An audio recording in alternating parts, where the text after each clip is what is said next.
Hey, I'm Stephen Harrell from Tiny House Listings, and in this video I thought I'd show you maybe a couple odds and ends around the van, some few small simple things to help make living in the van, or at least staying in the van for a while, a little bit easier, so stay tuned.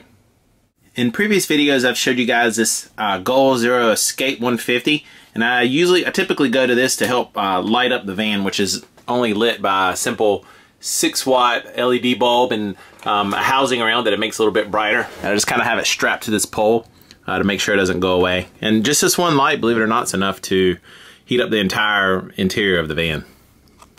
Another thing I quickly realized when I got this van is that I rely on cigarette power adapters quite a bit, and this is one that expands just one, which most of these older vans will have is just one outlet.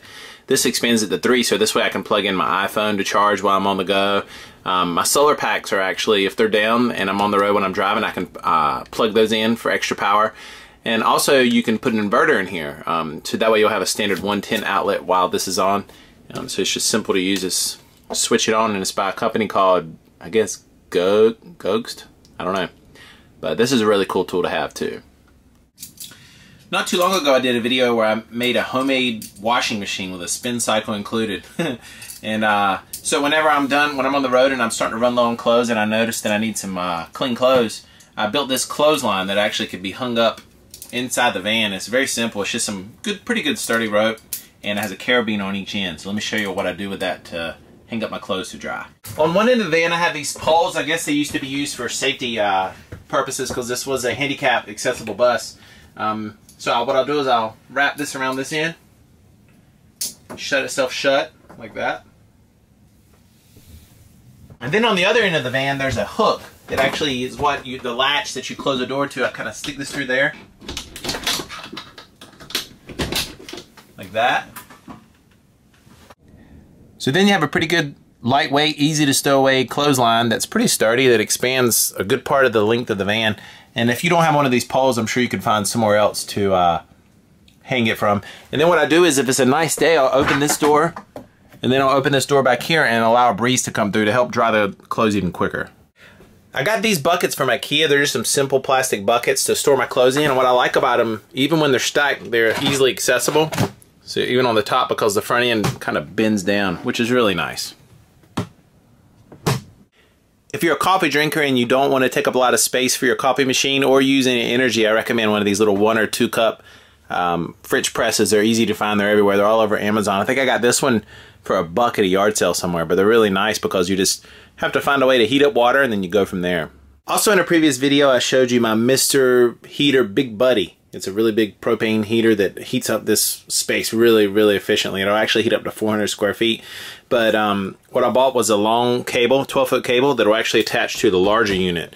It'll also hold 2 of the smaller 1-pound bottles. Those larger units really nice to have when you're out on the road. It'll run this propane heater for days and days and days and days. But what I normally do is run this line out the window like that, and then have the propane outside. That's if I'm in a place that allows you to camp and that type of thing. When I originally built this box, as in addition to the kitchen here, the plan was to put my firewood and large propane tank in there, but it turned out that I needed the storage for other things. Like in here for now, I put my tools, jumper cables, hose for my propane, a couple extra beers if I have room, hatchet, some tools, speakers, solar panels, all that good stuff. It just makes a really good spot for that. And so now, instead of storing wood in here, since this is an odd space underneath, and there's a wheel well in there, I kind of cram my wood in there, and that seems to work out pretty well. And obviously you only need wood if you're camping, which I do a lot in this van. And then for the handle to actually lift the lid up, I just bought it's like a $2 or $3 hook that I got from a big box store. And when I need to open it up, it just connects to a little small hook right here that I've screwed into the side of the van. That seems to work out pretty well. One thing that's annoying about these hooks is when you're driving, they rattle a little bit, so I'm going to put some rubber underneath. And so if you do the same, I'd highly recommend putting some rubber or something under there to stop the noise from rattling. If you're planning to build a camper van or do something similar that I have and take the simple approach, the best thing I found for cooking is this super small 1-burner butane stove. And in my opinion, it's just about as easy and as best as you can get. I think I paid either 29 or 39 bucks on Amazon, and it runs on butane, and it's really, really simple system. All it does is run off of a butane canister, and it's super easy to get going. Just kind of plug that in, press that down, close this, and there you go. These little canisters of butane that this stove runs on will last several hours depending on how high you have the flame, but as long as you're not cooking a turkey on this little thing or something like that, if you're just, you know, heating up soup or cooking eggs or boiling water like I'm doing now, this thing will literally last for hours and hours and hours. As long as I've owned this, I've only had to replace it once, and it's been, I don't know, over a month. But then again, I don't live in this thing full time, so if you did, you'd be going through them obviously much quicker. But the can, if you buy these on Amazon, you can buy, like, I think it's a 12 or 15 pack of them. It ends up being less than $2 a piece.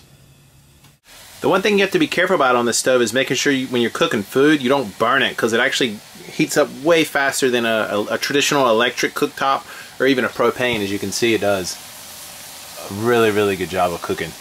I've shot a couple videos in the past that kind of walked you through the van, me converting it, gave you a quick tour and all that stuff, but I just want to show you a couple odds and ends in this video. So if you have any questions about any of the products I've used, or any ideas that you have maybe you want to share with everyone else about your converted van or plans that you have, or just anything in general, just leave them in the comments. So thanks for watching. See you on the next video.